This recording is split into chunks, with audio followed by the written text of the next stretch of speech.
কাসকি মাছের এই রেসিপি থাকলে অন্য কোনো কিছুর দরকার হবে না। এই রেসিপি যে একবার খাবে সে বারবার এই রেসিপি খেতে চাইবে এবং বাসায় তৈরি করলে সবাই আঙুল চেটে পুটে খাবে এবং ভাতও বেশি লাগবে। নমস্কার বন্ধুরা, আশা করি সবাই খুব ভালো আছেন। টুম্পাস কিচেন অ্যান্ড মিনি ব্লগসে আপনাদের সকলকে জানাই স্বাগত। আজ আমি কাসকি মাছ দিয়ে দারুণ একটি রেসিপি তৈরি করে দেখাবো। কাসকি মাছ কিন্তু পরিষ্কার করা খুবই সহজ এবং খেতেও লাগে খুবই ভালো। এজন্য আমি কাসকি মাছগুলো পরিষ্কার করে ধুয়ে নিয়েছি আর নিয়েছি আলু কুচি। আমি এখানে একটা বড় সাইজের আলু কুচি করে নিয়েছি, একটু ছোট করে কুচি করেছি। আপনারা একটু মোটা চাইলেও করতে পারেন। চিকন করে কুচি করলে রান্নাটা খুব তাড়াতাড়ি হবে, এজন্য আমি চিকন করে কেটে নিয়েছি।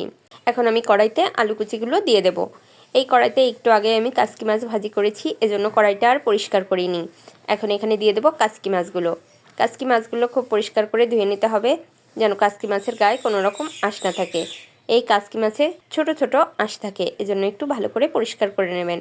এখন এখানে দিয়ে দিলাম পেঁয়াজ কুচি। আমি বেশ কিছুটা পেঁয়াজ কুচি করে নিয়েছি। আর এখানে দিয়ে দিচ্ছি আদা, জিরে এবং ধনে বাটা, আর দিয়েছি কাঁচা লঙ্কা বাটা। আপনারা চাইলে এখানে শুকনো মরিচও ব্যবহার করতে পারেন, তবে কাঁচা মরিচের ফ্লেভারটাই আমার ভালো লাগে, এজন্য কাঁচা মরিচ বাটা দিয়ে দিয়েছি।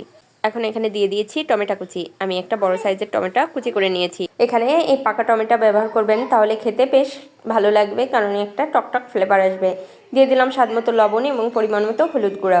এখন দেবো পরিমাণ মতো তেল। আপনারা এখানে চাইলে সরিষার তেল ব্যবহার করতে পারেন, তাহলে খুব সুন্দর একটা ফ্লেভার আসবে। আমি এখানে সয়াবিন তেল ব্যবহার করছি।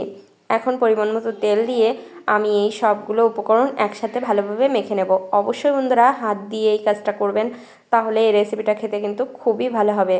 হাত দিয়ে আমি খুব ভালোভাবে মেখে নেব, অন্য কোনো কিছু দিয়ে মাখা যাবে না। হাত দিয়েই খুব ভালোভাবে মেখে নেবেন, তাহলে এর স্বাদটা খুব ভালো আসবে।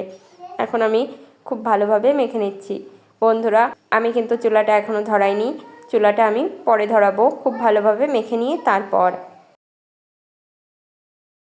আমি এখানে 2 মিনিট মতো খুব ভালোভাবে মেখে নিচ্ছি। আপনারা অবশ্যই 2 মিনিট মতো ভালোভাবে মেখে নেবেন, তাহলে খুব ভালো হবে। বন্ধুরা, আমার এই রেসিপিটি আপনাদের কাছে কেমন লেগেছে অবশ্যই কমেন্ট করে জানাবেন এবং লাইক, শেয়ার এবং সাবস্ক্রাইব করে আমার পাশে থাকবেন। বন্ধুরা, এখানে হাতটা ধুয়ে সামান্য পরিমাণ জল আমি এখানে দিয়ে দিচ্ছি। আমি খুব বেশি জল দেব না, কারণ এই রান্নাটা আমি অল্প আঁচেই করব। এখন ঢাকা দিয়ে আমি 10 মিনিট মতো অপেক্ষা করব। বন্ধুরা, সম্পূর্ণ ভিডিওটি দেখার অনুরোধ রইল। আশা করি অবশ্যই সবাই সম্পূর্ণ ভিডিওটি দেখবেন। দেখুন বন্ধুরা, 10 মিনিট হয়ে গেছে। এখন আমি ঢাকনাটা উঠিয়ে নিচ্ছি। আমি চুলার আঁচ একদম লো করে দিয়ে এই রান্নাটা করে নিয়েছি। দেখুন বন্ধুরা, একদমই জল নাই, একদম শুকনো শুকনো হয়েছে। দেখুন আলুগুলোও কিন্তু খুব সুন্দরভাবে সেদ্ধ হয়ে গেছে।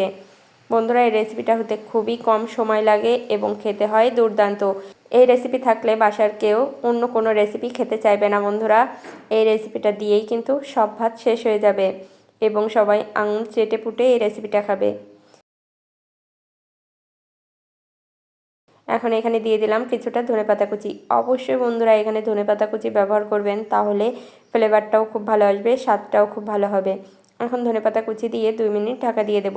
চুলার আঁচ কিন্তু সবসময় কম আঁচে রাখতে হবে, তা নাহলে কিন্তু নিচ থেকে পুড়ে যাবে।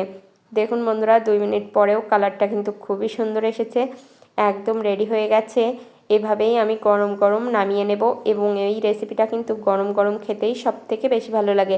অবশ্যই রুটি, পরোটা এবং ভাতের সাথে খেতেও এই রেসিপিটা কিন্তু খুবই ভালো লাগে। আপনারা যে কোনো কিছুর সাথে এই রেসিপিটা খেতে পারেন।